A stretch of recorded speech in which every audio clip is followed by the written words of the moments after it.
Rich med students be like na hindi ko in-expect.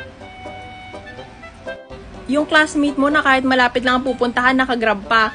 Ayaw niya mag-angkas o kahit anong motor kasi naiinitan daw siya. Yung classmate mong bigla na lang bibili ng cellphone kasi naisipan niya lang. Trip niya lang, ganun. Tapos hindi lang basta cellphone.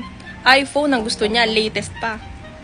Minsan bumibili pa nga yan ng kotse out of nowhere. Magulat ka na lang na, alam mo ka na ba talaga yung baon nito sa isang araw? Parang kung magtatrabaho ka bilang ordinaryong tao, yung isang buwan or 2 buwan sahod mo, baon lang nila, girl. Bukod sa nakakondo, may yaya pa yan at may driver din. And take note, minsan naghihiraman pa sila ng mga yaya, ha? No joke to.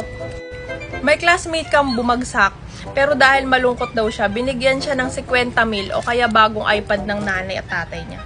Kasi syempre, malungkot siya. Kailangan niya sumaya, di ba? Yung classmate mong papasok lang, normal na araw lang. Pero ang gamit niya, luxury bag o mga branded na jewelries. Basta alam mong mamahalin, girl. Buti nga din sila dakot manakawan eh. Grabe. Ito pa ang malupit.